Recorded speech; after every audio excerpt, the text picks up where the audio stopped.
Welcome to Business News and Other Shit. I'm your man, Amer Abdullah.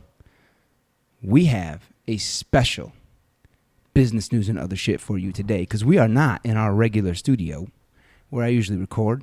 We are out in Woodstock, Illinois. In the middle of nowhere. That's the sound of Faisal Elkhatib. How you doing? Mahmoud Faisal Elkhatib. Thank you for your introduction. I'm doing great. You also heard the chuckles of J-Mo, Jason Montgomery. Was craculating. I'm looking at this big-ass eagle on his ball, man. It's driving me nuts. The eagle? The eagle, man. What is that? That's basically a Boy Scout thing? It's a Boy Scout emblem. So it looks like an eagle being crucified on a big-ass Girl Scout cookie. That's just what it looks like. It's a little ominous in a very low-key kind of way. So, y'all, we are in Woodstock, Illinois because we are on a men's training. We are on a men's retreat. It's initiation of men. It's called. It's a bit more than that. It's initiation of men. Yeah. How do we bring men to show up in the world in a healthy and powerful way without burning the forest around us? Right. No destroying, no maiming, using their power for the benefit of themselves and others. Absolutely. Right. Absolutely. That's what we're on this training here for. And I was like, yo, training's on Friday. My podcast taping's on Friday. I need to reconcile this shit.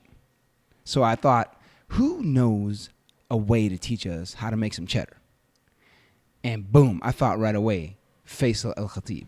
I'm glad you didn't ask me because I know ways to make cheddar that ain't quite legal. So I don't live that life anymore thanks to these trainings. We are an equal opportunity moneymaker. Absolutely. Our listeners are willing to learn all different ways of making money. All right, we can teach them flipponomics. We're good. and if you do it well enough, our white brothers will figure out how to legalize it and take it over. And boom. After they've imprisoned the rest. I was talking about Girl Scout cookies. Where the fuck? I was talking about marijuana. Cannabis. Yes, I was talking about cannabis. Guys, we have a great show for you today. We're going to talk a little bit about your net worth versus your self-worth. No, we won't talk about self-worth too much today. But we will talk about moving you all from a paycheck mentality to a net worth mentality. All right? We're going to talk about how it's super important to start thinking bigger. Don't hold your financial self small. See, wait, hold on. Uh-oh. I'm just doing my financial I'm just doing the ain't agenda. Too small. I'm a black dude, so when I hold myself financial or otherwise, it ain't too small. And that's just a fuck. No shame in your game. Yeah, well, I'm lying. Oh, you are? Oh, yeah. Well, I was in the wrong line, dude. I really was. When they were passing out penises, I don't know what they said. So. Well, which line were you in, man? I was over there with the smart assery shit, you know. He was in the white line. The ass line. Not quite. Not quite? Because I don't have ass either, you know. So my legs never grew up to make an ass of themselves. I have like no speed bump. No grown-ass men here? Nah, it goes straight from my ankles to my fucking neck, bro. It's like the Autobahn, you know. Straight up the chain. Straight, man. There's nothing there. So I get my heritage kind of questioned quite a bit. We welcome all of you. Well, thank you. Absolutely. And my financial self. Absolutely. No matter how big or small it is. Love it. Thank you. Faisal. Yes. Can you? So wait, I'm sorry. Let me finish the agenda. So yeah, we're gonna talk about moving people from a paycheck mentality to a net worth mentality. All right. Then we're gonna talk about what's up with the markets. The S&P 500 has hit an all-time high yesterday and today. So we're taping here Friday, June 21st. The S&P 500 is hitting an all-time high. We need to talk about what's up with that because it's not like some big new technology has been invented and it's just changing the world. It's not like there's been a huge economic boom that's happening across the world. Our economy is kind of petering along. There is something going on with the Federal Reserve Bank of the United States of America, a.k.a. the drug dealers, right? These, in my opinion, what the Fed does is they lower or raise interest rates. Lately, they've been doing nothing for 10 years but lowering interest rates, right, which is basically like taking a needle, slapping your bicep, pulling the rubber band a little bit, and just injecting some heroin into the American economy. That's what they're doing. It's supposed to be a temporary fix. It's become a permanent fix. That's worrying the shit out of me. But we're going to talk about how that is creating an all-time record high in the stock market. And finally, we're going to talk to you, Faisal. You are going to talk to us about some crazy shit you've learned in the last 4 years. All right. We're going to talk to you about real estate, how to make some cheddar in real estate. I think of you as like, you know how we've had Joey Cacciatore on this podcast once before. Yes. Oh, really? Yeah. I knew about that. And Joey's Love grandfather Joey is a for great long dude. time. Very great dude. Very great dude. Joey, his grandfather, in fact, I think his great-grandfather, built his wealth over years, over decades, by learning how to acquire Chicago real estate on the cheap in like a very special way. Absolutely. That was in the 10s, 20s, 30s, 40s. Right. You are rocking in the 2010s. 19s. I guess so. That's what you're doing. Right. So you're like to me in early seed stages of becoming like you're like the early seed stages of becoming the modern Cacciatore. Wow. That's a huge compliment. You're not there. I think you're overstepping it. You're not there. No, you're not there. Yeah, But I see it though. It's the early stages of Cacciatore, like chicken Cacciatore when it's just not quite cooked all the way. Which is still raw It's still chicken, raw, you got right, tomatoes. right, and you know how they run around with their heads cut off, really scared. Absolutely. That's totally you. Absolutely. Well, I'm glad I'm here to give any advice necessary. All right, cool. So that's gonna be our agenda. So we're at this men's training retreat. Myself, Faisal, and J-Mo. Sorry for my voice, listeners are starting to crack a little bit. We are here as staff men, right? By Monday, when this podcast gets released, a number of men, 32, will have been initiated into this organization we are part of called the Mankind Project. Plug. And we'll have blown their minds apart. Hopefully. Where in a they're good way. actually going to have a euphoric response to the world and an experience that they would have never felt before. I remember when I came out of my initiation, I had never felt so light and so happy in my entire life. And I think 2014 is when I went through. So by that point, I was 37, 38, something like that. And I had, in those 37 years, I had never felt so much joy and euphoria from the weekend in my life. I was 2011. I went through. Yep. So I've been in the organization for 8 years. When did you go through? I went through in April of 14. Okay, so you guys just were a on the same month after time. him, Yeah. Damn. Wow. I came in a little light and euphoric, but I realized that's because I hadn't seen any sunlight, so I was a little light in complexion and I got you. euphoric just because I didn't have my normal staple. I didn't eat, like the collard greens and fatback and shit. Oh, you okay? What were you eating? What they provided as far as the meals, and they were adequate. The meals were adequate. Yeah, the meals. Cool. So yeah, that's what we're doing here, y'all, listeners. We are at MKP. We're gonna be trying to bring in some men, have them go through an experience where they see themselves. Very, very clearly. And I'm not talking about standing in front of a mirror and checking out whether they shaved correctly. And I'm talking about them seeing deep within themselves. And then asking themselves some hard questions that when they get the answers to those, they feel joy and euphoria.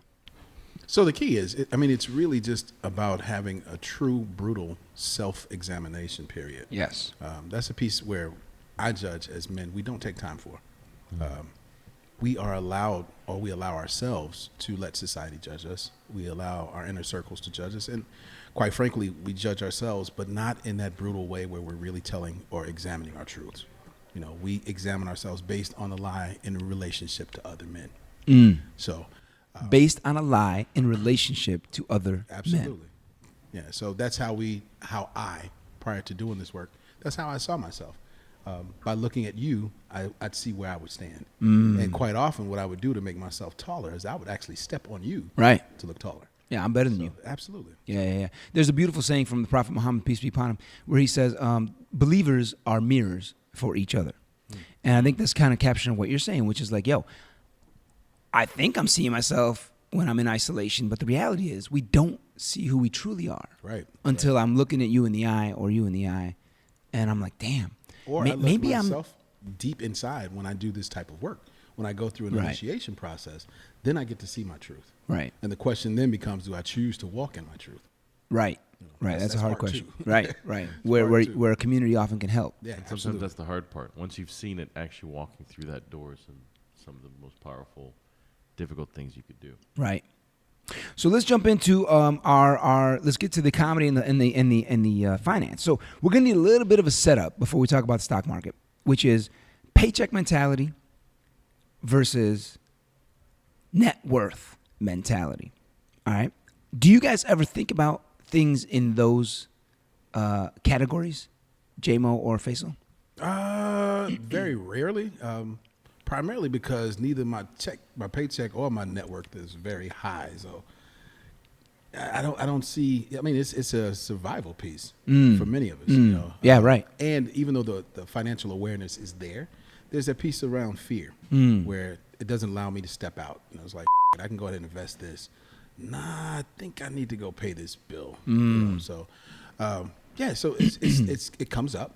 You know, especially now at the age that I am. You know, because I'm looking at legacy. I'm looking at retirement. You know?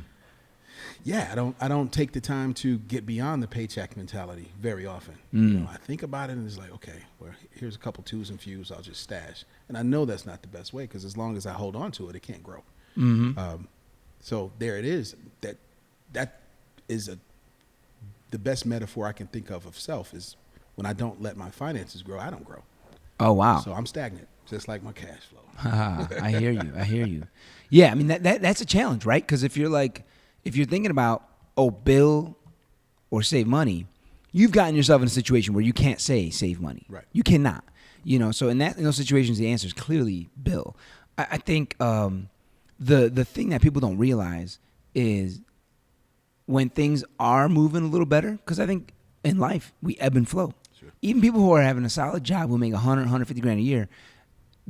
You know, most of them will go through an experience, in my opinion, where they're like, oh, shit, I'm not making the money I used to make. Right. What happened? I thought I had a gig. I thought I had experience. I thought I was a professional. But that changes. You just described my right after Y2K, bro. I mean, that really? That was it. Oh, yeah. So for years, I was a senior telecommunications analyst, and I was making great fucking money. Y2K hits.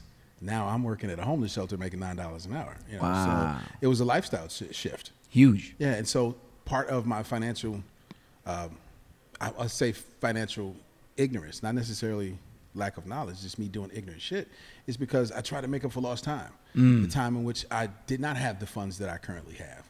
So I'm not going to say necessarily splurge, but I spend money in areas that I couldn't before. Right. And I think that's, for many in my community, the way we spend money is trauma-based. You know, it comes from lack and not having is not understanding, it's just not having. So when I have, I need to treat myself for all the years or whatever the time frame of not having. So that's why you see some of the things that you see. I think that's right. That makes sense. I mean, for me, looking at in terms of investing and Net worth versus paycheck. net worth versus Do paycheck. you think of things that way? In clear lines like that? I think for me, there was a time where I really struggled with having the cash flow, right? And I struggled with that piece, and so I was thinking in that terms. I don't think in terms of net flow and cash flow. I think Net in worth terms and cash of my thought is, I think in terms of cash flow, right?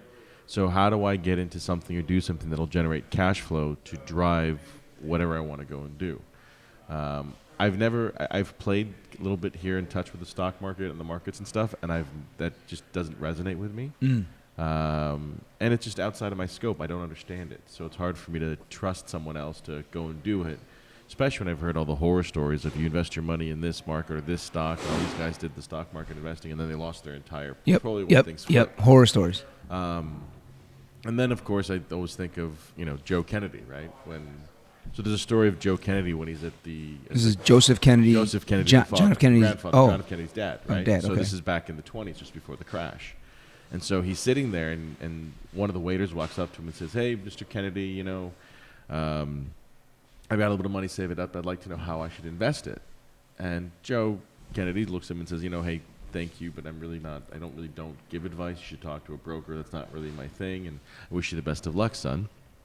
Next thing you know, he calls the maitre d' over and asks for the telephone. Picks up the phone, calls his broker, and says, "Sell everything." And the question was, "Why are you selling everything?" He said, "Well, if the waiter is investing in the stock market, it's time to get out." Right. So it's kind of interesting because I liken that when I watch the real estate market, right? When my Uber driver is a real estate broker trying to get business, it makes me wonder if everybody's a broker and everybody's flipping houses. Right. the market is getting saturated. Right. Well, I used to think about a similar scenario, and I used to tell folks, it's like, man, what would happen if there was just a rush of black infused cash right into the market? Like, it collapsed the market. Real estate market? Any Any market. Any infusion of capital and black capital of that size that's targeted to a particular market. It would crash the market because of that same thought. It's like, oh shit, the Everybody's black guys coming are in. here. Let's get Let's the fuck get out. out. So they would like, oh shit, dump the wrong. stock, dump the stock. Yeah. So Damn. Well, so I personally think mainly in a net worth mentality. It took me a decade or so, but I started just behaving in a way where I'd watch my expenses so that I can build up some savings and feel like I have, oh man, I got kind of a net worth where I can take a little bit more risk in life. I can leave my corporate job and try and do something a little different, which is kind of what the path I'm on. All right. And it started when I started reading about fragility and anti-fragility. This is a very military term. You might know it, J-Mo, because you spent time in the military. sure did. Remind us, what did you do in the military? I was military intelligence from 89 to 92. Okay. Desert Storm, war vet, disabled. Okay. So There you I'll go. leave that there. There you go. If I So- say anything else, I have to kill you, my friend. You're Please, laughing, I'm not. please tell Faisal everything. It's going to be a long ride home, son, followed by a very short one. All right. So fragility is the paycheck mentality. It's like, yo, I'm work at an IT job. I make a certain amount of money each week. I then spend that money. What happens if I lose my job? You are fragile. You are a fragile person living a fragile life. So why are you telling my story again? Right. I would say that's 95% of American stories. All right. Anti-fragile is like, yo, fine. I make 50 grand a year. I'm going to take 10 of that each year, and I'm going to sock it away in a savings account, in a real estate property, in the stock market. That's what I was doing in the stock market. And I'm going to let that 10 build to whatever it builds, and each year I'm going to keep doing the same thing. After a decade, that number has doubled, tripled, quadrupled. The American stock market historically, every 7 years doubles. Right. So if that 10 reached 100, I just made 200. If I saved 100 of my earnings, I just made 200 without doing anything. So the problem that I have with that scenario or that narrative is people talk about, well, the stock market doubled every 7 years. What stock? Which one? Where's the investment? What are we doing? Right? So I struggle with people who say, oh, the market doubled every 7 years. You should invest in it. Well, what the hell do I invest in? Perfect question. And I think that's the struggle that I've always had. Perfect question. So the what I espouse and what I personally did, all right, in my first couple of years, I was like, ooh, let me buy some Apple. Ooh, let me buy some of this. Ooh, let me buy some of that. And I had a mishmash of confusion. And I'm like, why are some of these losing and some of them winning? I'm not making anything at the end of the day. 3 or 4 years went by. I'm like, what am I doing? And so I started reading more and learning more. And I'm like, wait a minute, what are these whole ETF things? Exchange traded funds. I started reading about them. I found something called SPY. Basically, it's a stock. Trades just like a stock. You can go into your Robinhood account, your E-Trade account, whatever account you use, and you can type in SPY as the ticker. Type in buy 100 or buy 1, whatever it is. You make sure you fund it with a couple $100. And by buying that one stock, you've bought every stock in the S&P 500, all 500 stocks. They built this piece of beautiful technology called an ETF, Exchange Traded Fund. When you buy that one stock, you own 500 different companies. Guess what happens after, owning that for 5 years? 10 of those companies go bankrupt. Sure. But 490 don't. And those 490 are driven by not so much those individual companies, right? When you own 490, anyone can go bankrupt. You don't care. You own another 489. What you care about is the government that is making policy to buoy those companies up year after year after year. So what we're going to talk about in just a minute is S&P 500 right now is at an all-time record high in America's history. The reason for that is not because the economy is booming or new technology is getting developed. Some is. But really the reason is because, and let me put it this way, with the S&P 500 at its highest level, the rich in America, a better way to say this is the rich in America are at the richest ever. Ever. As you're talking about this ETS thing, right? ETF. ETF. Okay, so the last word is fund, right? Okay. It kind of reminds me of the partner that I have, right? Partner? It's a friend of mine, right? And he kind of has the same philosophy. The thing is, though, he's kind of, well, it's not kind of, he's a pimp. So it's the same thing. You mean literal Oh, pimp? yeah, he's a real pimp. You have a friend that's a pimp? Well, let's not talk about that. I What? mean, I'm bringing it up. Yeah. Why do you think I invited you on this podcast? Because I got pimpish friends. You know, shit. You know, there's a difference between pimps and players. I'm not a pimp. I'm something like a pimp, just a player. Just to be clear, this man, I shouldn't be laughing. Actually, this man makes his living, right, out of soliciting, Yes. women selling themselves. Yes. Wow. So the deal. And with you that know is- this guy. Oh, I know several. Do you want his number? Right. He's getting excited about this, right? Yeah, he's Amer's like, getting all worked up. He knows an He's got actual a real real pimp. pimp. I'm more. I want him on the curious. show. Yeah.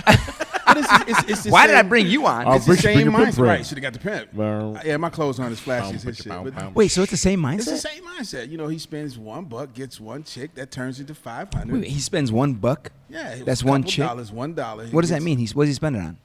He just whatever it is to attract the young lady's Oh, attention. okay. right? So he spends a little bit of money there. Okay. She has 2 friends, and those friends sell 2 friends, and so that one little investment turns into a stable And, of and, 500. and forgive me for being so ignorant, but when the woman gets the money spent on her in that way, does she like then feel like, oh, this is kind of my daddy, my sugar daddy?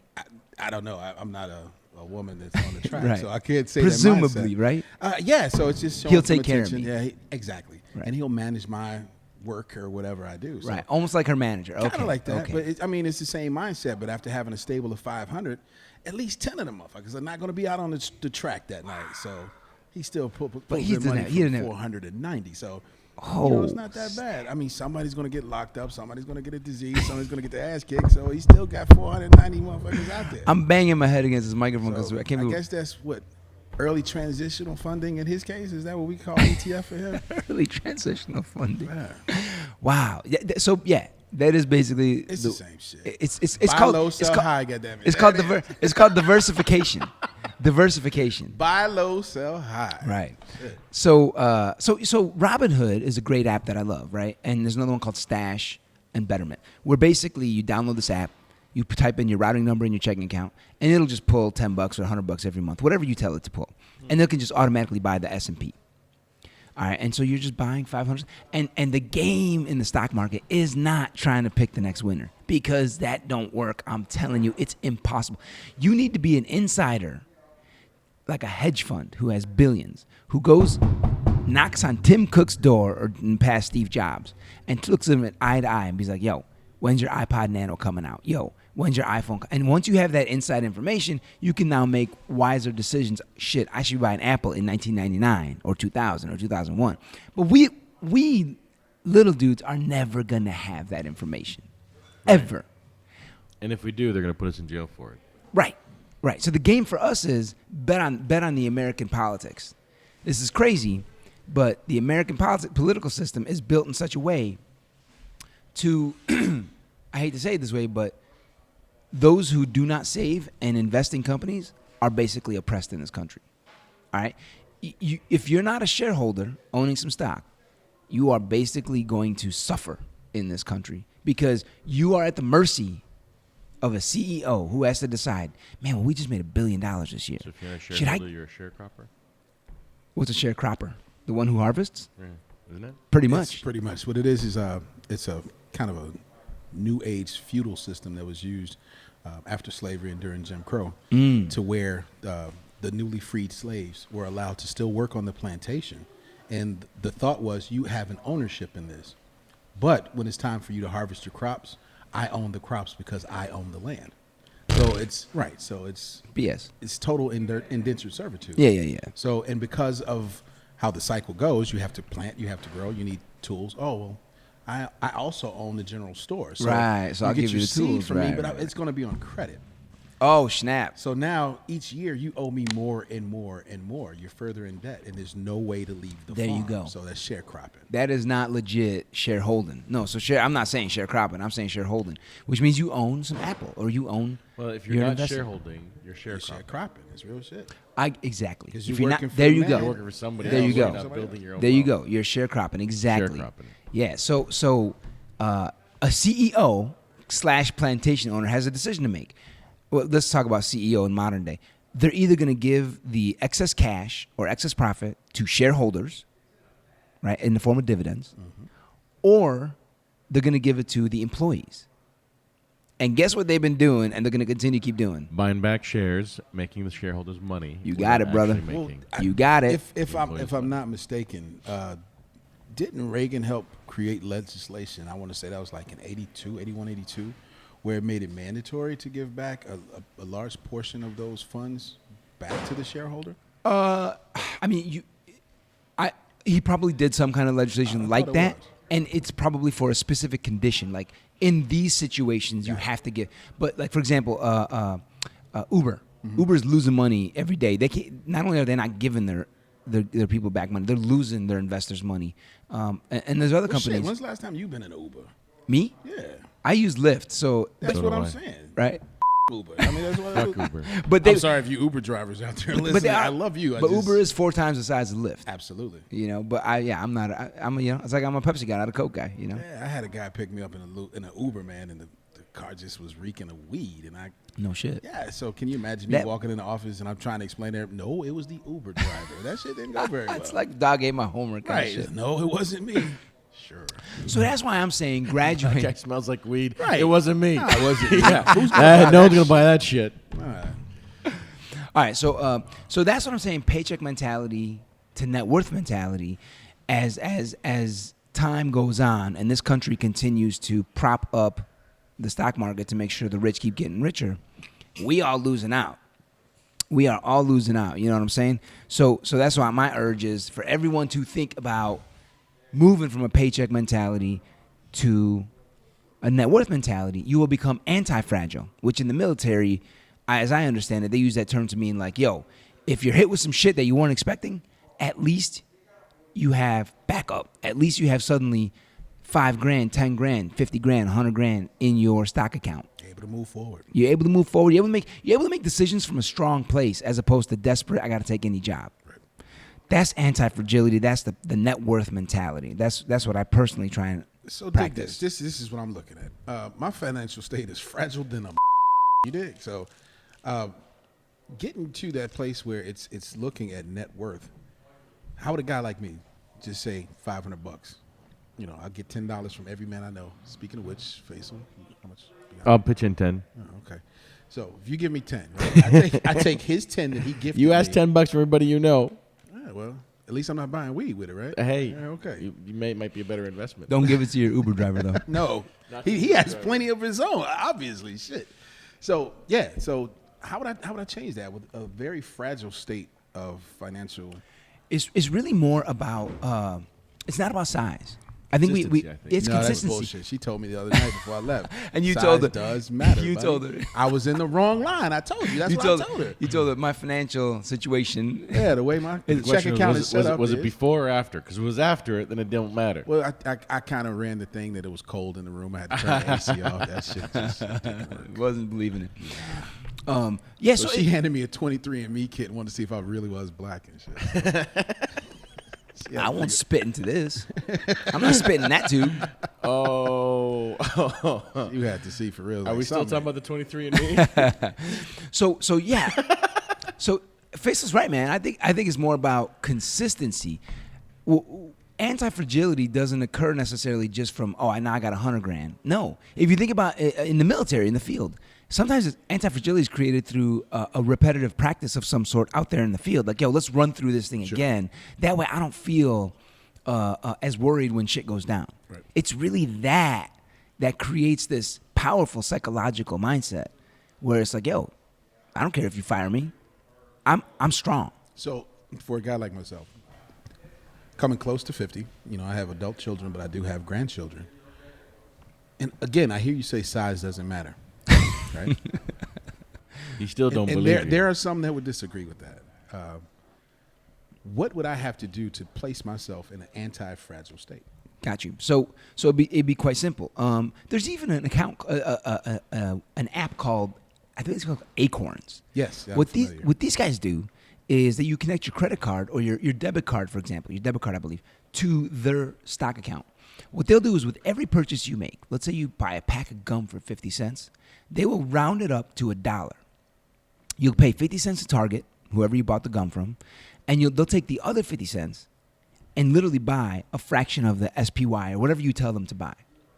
And so by the end of the month, you're like, damn, all my roundups added up to like $48. Okay, that's kind of cool. I had $48 I didn't have. That's June. July, damn, $63. August, September, October, so on and so forth. And you just keep looking at this and you're like, what's going on here? Like, even my little chump change is building up to something.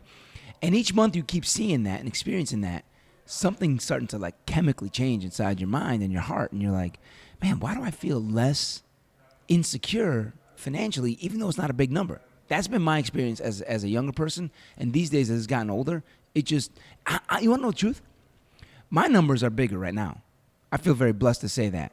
I've been fortunate to be able to do that. But I did start really small. My first hiding place was a Michael Jordan flight sweatshirt that I loved, man, so much. I hung it up in my closet. I would never wear it. But it had a little zipper in the pocket. I put all my 20s in there. You know what I'm saying? Yeah. And so over time, those were the most powerful times I felt that financial security. Mm-hmm. These days, I actually feel it less, even though the numbers are way bigger.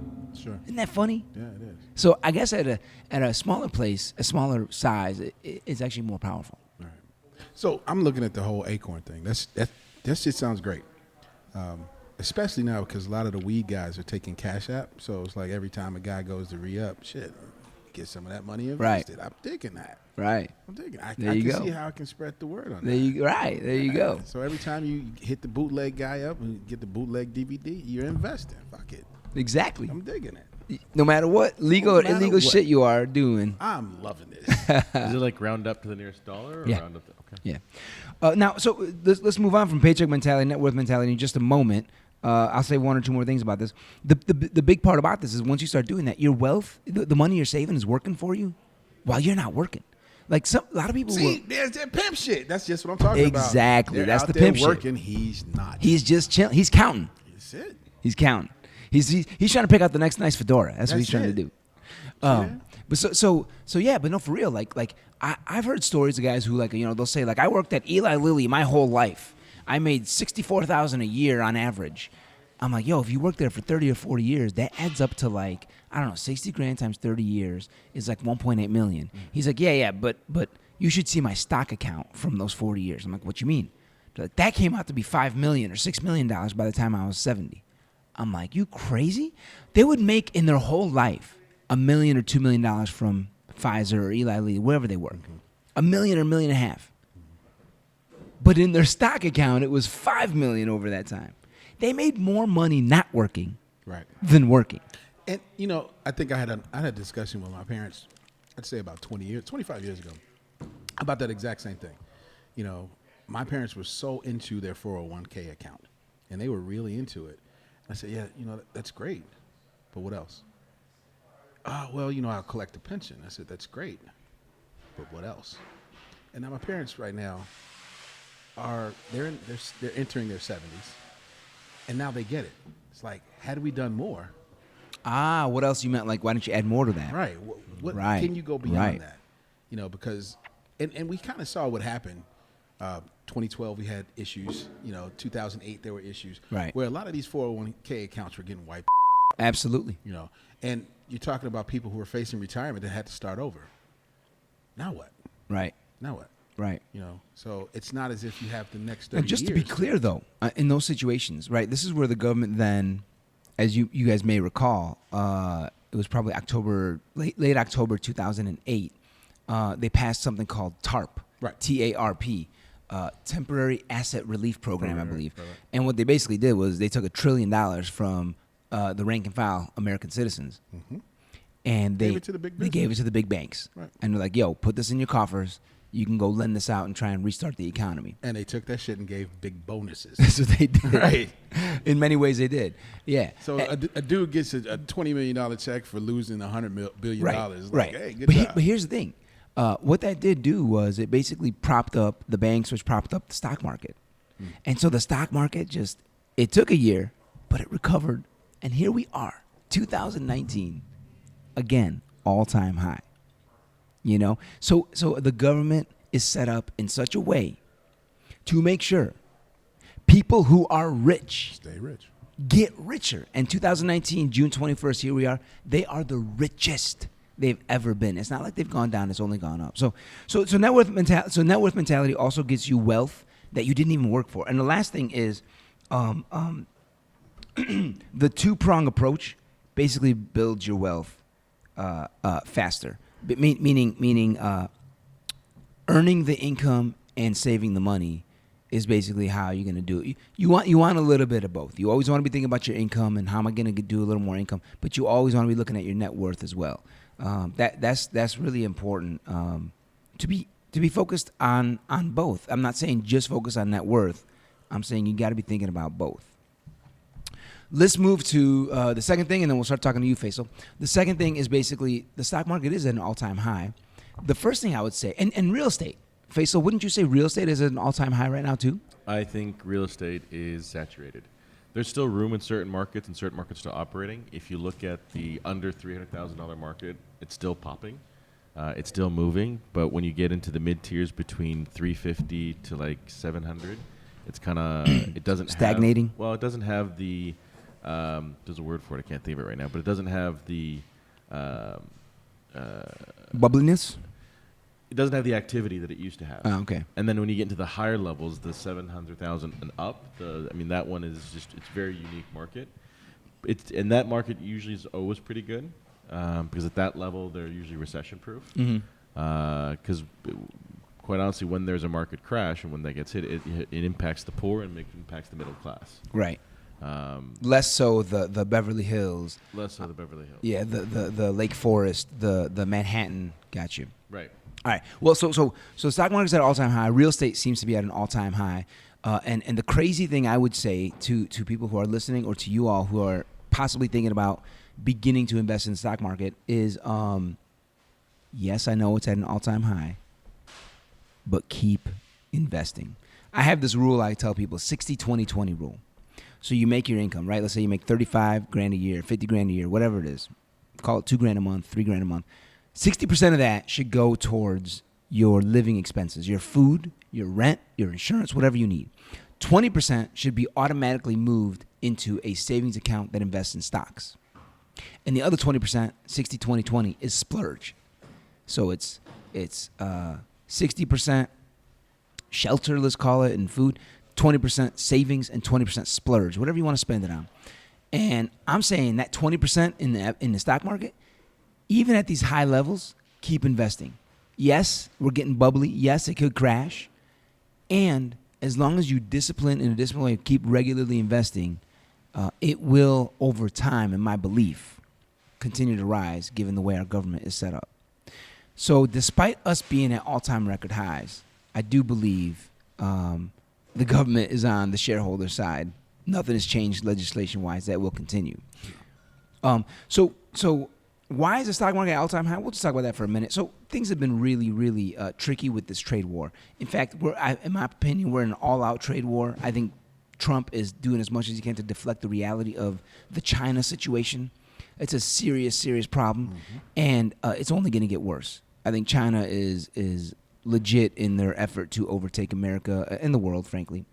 Well, I mean, China's actually set up for it. Most of their manufacturing centers are sitting in locations in which they're premium. You know, you have enough fresh water, you have enough of talent pool, right? And they invest in their talent pool, which is different than here in the States. Whereas in the States, we have to invest in self in order to get the talent. Right. And so exactly, there's no obsolescence in that. So the individual doesn't. It's very organic. Yeah. So we're not set up for that here. Right. So we're set up for failure. Right. If anything, we're building walls. That's Absolutely. what we're doing. Right. Or talking about building walls Right. and throw bricks at each other. That's right. what we do. Exactly. That's a great point. So the Fed came out this week on Wednesday and announced again, like, yo, if we need to cut interest rates, we'll cut interest rates. That the market is basically betting 100% that come July, the Fed will reduce interest rates further, which of course is the biggest driver of real estate. Right. When interest rates go down, suddenly the cost of financing. Yeah, the cost of a house goes down. Your monthly cost of your house goes down big time. Correct. That's the biggest driver. Right. So yeah, are we moving into bubble territory? Yeah. Are we moving towards a crash of some sort? Absolutely. And I would say you got to play this thing as a long game.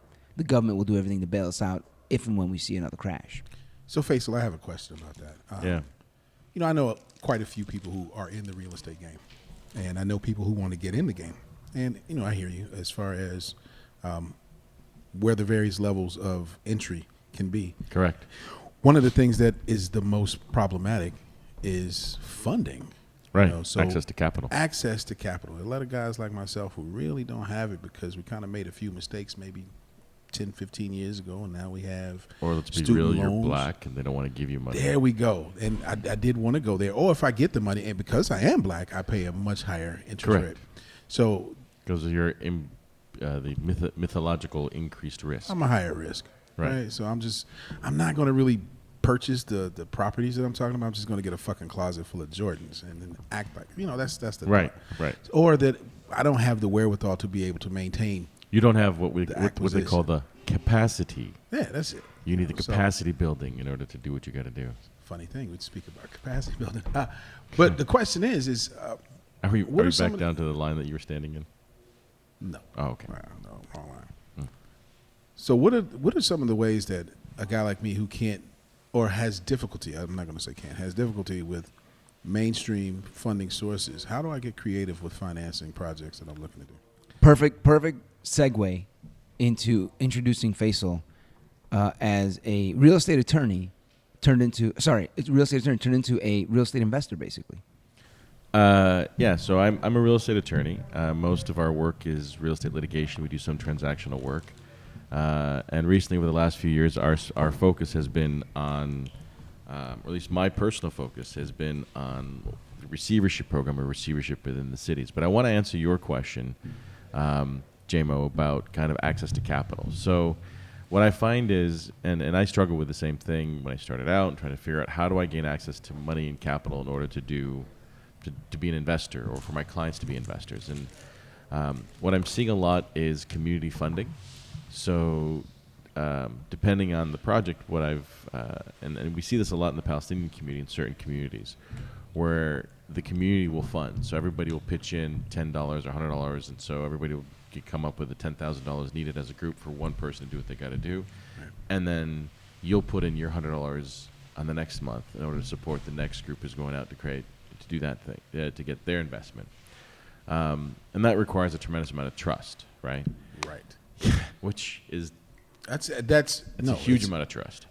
And understand that historically and systematically as well, that the trust in the black community has been intentionally undermined. Correct. So there's Correct. very little trust there. We have the same problem in our community, right? How do we find a way to break everybody apart so that way they don't work together? How do we find and create division? So I don't have the answer for you.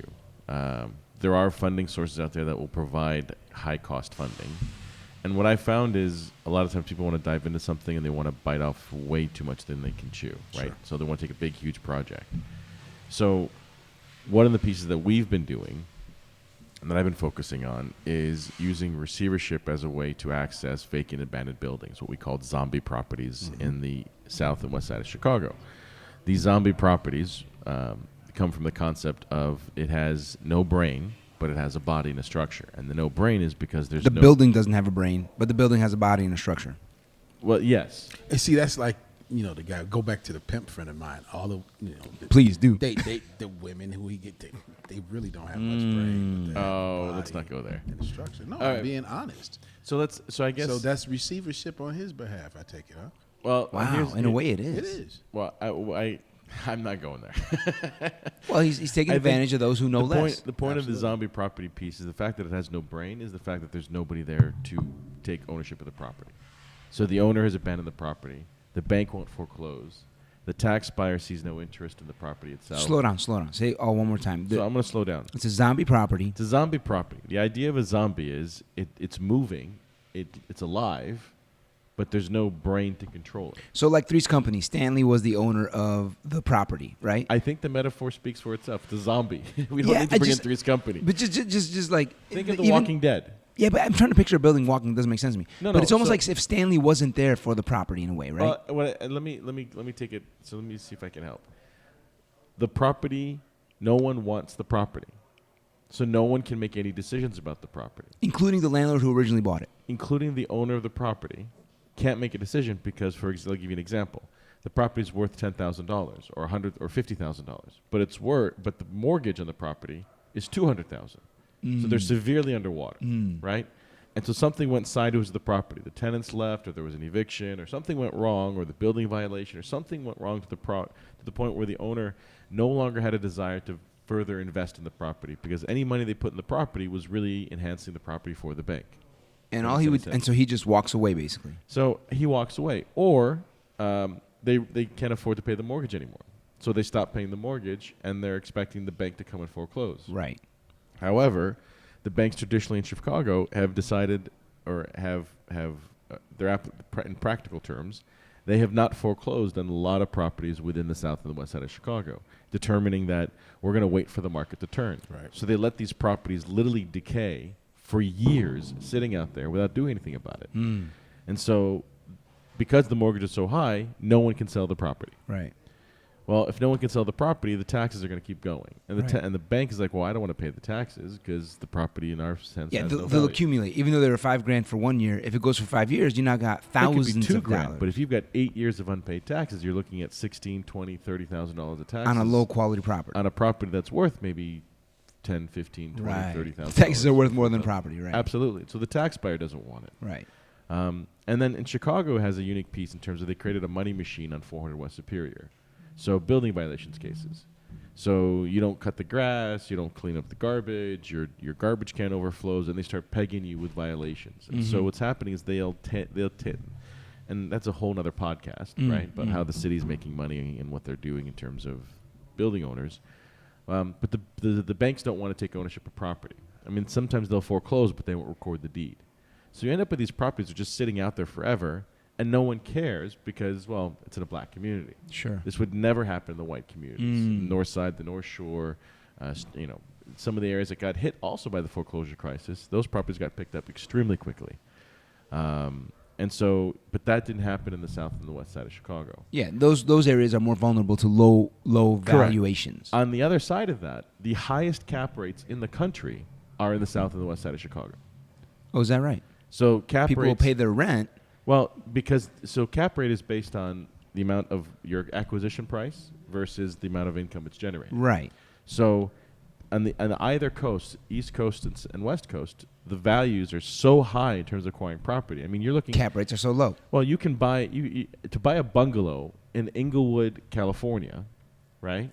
In where Boys in the Hood was, that's a $950,000 property for a bungalow. Wow. Chicago, right? In some neighborhoods in the west side and the south side, that same property is going for $20,000 or $30,000, maybe $50,000, right? And if it's boarded up and vacant, it's not selling. So the problem is how to actually untangle the title necessary to obtain clean title. Got it. Because that title is tangled up with the bank. It's title. You've got taxes, you've got mortgage, you've got liens, you've got the owners, and you have death in the owner, so you don't know who the owner is. Right. Right. The owner died, and now you've got 12 heirs, and you have no idea where they are or who they are. Right. So it becomes a rat's nest of title problems, and no one can unravel that. That's where you come in. And that's where this idea of receivership came in. As an attorney, you can receive that tangled up title. No. So what? Thank you, though. I appreciate the prompt. I appreciate the attempt. Ah, okay. So essentially, the idea of receivership was for municipalities to have the power to address blighted neighborhoods. The statute itself was enacted sometime in the 60s or so, and Harold Washington actually put together a program in terms of studies to figure out how to address blighted and vacant buildings back in the 80s when Harold Washington was mayor. And as you can tell, nothing really happened or changed since then because the policies that the city was using and the policies that were being implemented were very racially oriented. Even though the intention wasn't, maybe they may not have said, oh, we're doing this. Well, the intention, we're not going to go there, sure. right? But the idea was the impact that landed on the black community was massive, right? So, for example, when Rahm came in, the city had a policy, and what they did was they demolished 10,000 properties within the first 6 months of his tenure in office. These are properties that were 10,000 properties in the south side and the west side got demolished. These are properties that would have been otherwise put into receivership. These are properties that just were vacant and abandoned in the city of Chicago. Okay. Right? And so instead of addressing them in one way, they decided to tear them down. Right. Which resulted in massive, just vacant properties blight. for just total blight. Right. Further blight. You'd have one building and then acres of no properties Wow. because they've all been demolished. Wow. So vacant land. In the last 10 years, okay, there have been over 200,000 black people who have left the city of Chicago. Yep. Is that right? Mass exodus, buddy. 60,000 students are no longer at CPS schools. Black students. Wow. Right? And all that is because of breaking down and destroying These homes. the housing. There's no housing, right? And they've made it too expensive. But I mean, the ratio of taxes paid in the south side and the west side is twice as much, if not more, than what's paid on the north side, based on property value. So, Oh my God. Classic example in my case. I live in the Greater Grand Crossing area, which is right in between Inglewood and Woodlawn. The tax structure there, we are being taxed at the rate of those who live in Hyde Park. Wow. And because now the excuse don't make any that's sense. used, well, it's because it's Hyde Park Township. Because even though the city of Chicago doesn't acknowledge And by the way, townships, listen, people who are listening, Hyde Park is going to be a more affluent area than Most definitely. where you're at. Greater Grand Crossing. Exactly. So why would the less affluent area pay the same tax rate? Absolutely. Exactly. And right now in the Greater Grand Crossing area, most of the homeowners who are not investors are elderly. Oh, is that right? Right. So they don't have the income to Of pay course the, not, the no. high tax rates. Absolutely not. I mean, yeah. So that's what's happening. And so Right. we're getting more abandoned properties by the day. By the day in that community. So, All right, so how can one So like here's- JMO so- invest or be let able me- to take advantage of I mean, this? let me just talk about the idea of the receivership. The idea of the receivership was that the municipality will appoint a receiver, which is a third-party independent, to address the concern of that blighted building. So City of Chicago would appoint some other random City of person. Chicago comes in and says, "Hey, this building has building violations, needs to be fixed. This porch is bad. All This roof is falling So in." this is something that they will not. Let's assume this is one where they will not tear it down. Right. So this Okay. is early on in the stage, right? Yeah. So really, what happens is the building has some sort of structure, some sort of problem, right? It violates the municipal code. So the city of Chicago brings a lawsuit against the property to get the owner to do something about the property. He does Fix shit. it. Right. Doesn't do anything for years, right? After a couple of years go by, the city says this needs to be addressed. Historically, they push it down the road and it becomes demolished. Part of that process, though, they have been is appointing receivers, and receivership is really tied up within the white receivers, right? Even though they was more like, oh, they're not really white. They just have the capacity. They have the wherewithal, they have the know-how, they have the money, they have et cetera, et cetera, et cetera. They know what they're doing. They understand the legality of how to do the work in the court system, and that's why they're being appointed. Well, what's happening is the receivership gives you a super priority lien. So you do the work, you get approved for your, the court, and the court gives you a court order and a lien that you can attach to the property. Right. That lien is super priority Super priority meaning over everybody. including the bank who's been Including the tangling bank. it up the most. So what happens is the Great. So receiver's receiver kind of lien- has like a get out of jail free card kind of. the receiver has the power to wipe out everybody on title. Wow. So the reason this Very, receiver- very, very valuable. extremely powerful. I mean, most of my career has been in fighting banks in the foreclosure defense world. Gotcha. So the fact that we now have a tool that can counteract the bank is massive, right? So JMO could potentially, if you were to become a receiver hypothetically. Correct. So the idea was, what we did was, we've partnered with the city of Chicago to provide capacity building for the Black and Hispanic community, the Black and Brown community. We've so far we've issued 450 certificates in the last 18 months, teaching community stakeholders as to what receivership is and how they can participate in the process. Right. And there's And various wait, levels of it. and you had my number and you didn't call me? So I just want you to just take a look at this. Yeah. I could have gone from being J-Mo to J. Paul Ghetto, motherfucker, and you didn't fucking call me. It was a work in progress. Yeah. You weren't ready. Guys. Again, your financial assets weren't big enough, I guess. Yeah. Wrong line. It's a wrong line. Wrong line. Wrong. So the idea was to target the buildings by becoming a receiver on that property. You can actually attach a lien that gets ahead of everybody else, foreclose on that lien, and once you foreclose on that lien, you take ownership and title to the property. Wow. So the receiver forecloses on the Bank. the bank. So it takes out Damn. everybody, including the bank. That's gangster. Where you foreclose on the bank, not the bank foreclosing on you. Correct. You dig. Correct. That was I the like whole that. appeal I to like me, this guy. right? So we're taking out the banks. And so it became, so one of two things either happens. Either you foreclose, end up with a property, you've knocked everybody off, or the bank wakes up and pays you off. Wow. Okay. And so now that you get a payoff in terms you get paid off. you or get the made money, property. yeah. And Right. now, wait, what would have the receiver have? Would you have paid anything to make this happen, or does the city give it to you for free? No. Well, the appointment, you take the appointment, and depending on the scope of the appointment, I mean, it could be as simple as putting together a feasibility study, which is really your sweat equity. And that could result in a $2,000 to $3,000 lien that allows you to move forward. Or sometimes, depending on the scope, you got to come in and you have to take down a porch. So you got a 4-unit building and the porch is falling apart, and the city goes, well, we need somebody to take down the porch. Will you do it? Yeah, I'll do it. And so it'll cost you maybe $4,000. You put $2,000 in equity, sweat equity, and put your profit in there, and you can have a lien for $10,000 or $15,000 for wiping down a porch.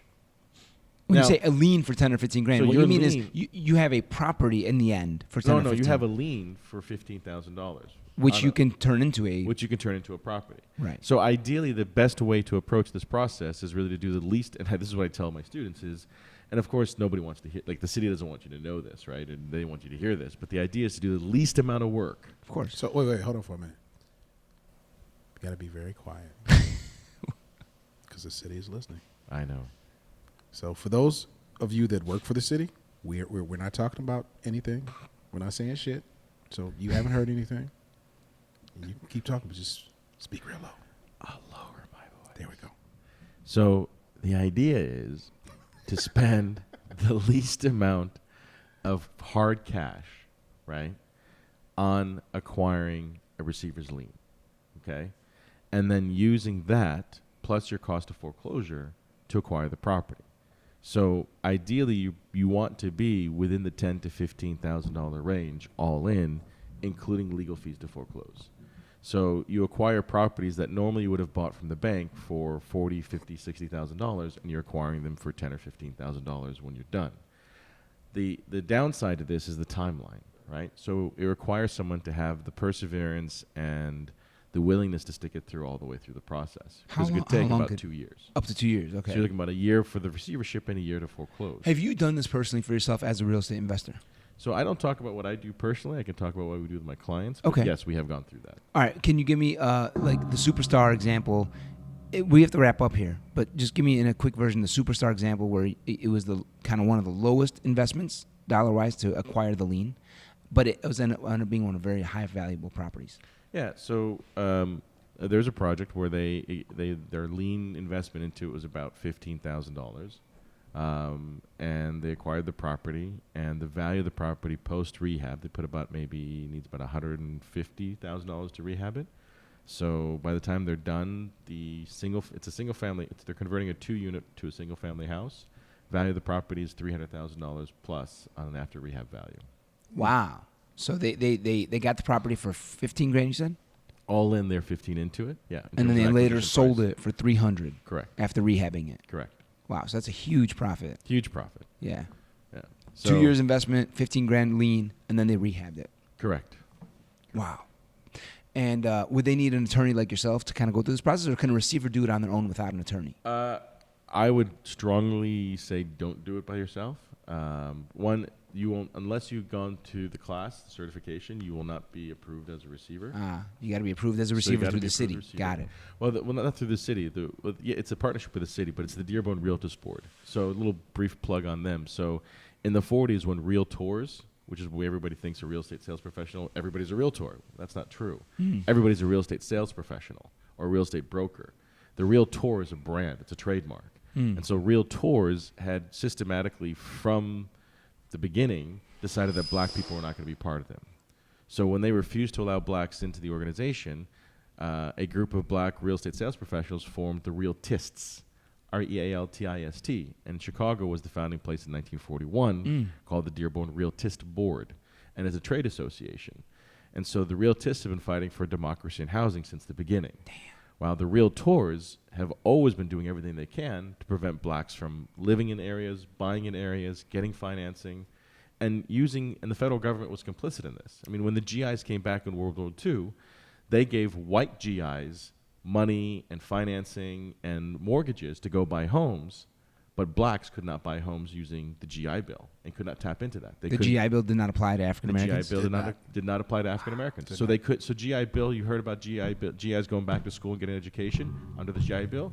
That was fine as long as you were white, but blacks did not get that opportunity. So blacks had opportunity, but they were much more limited, very limited in scope.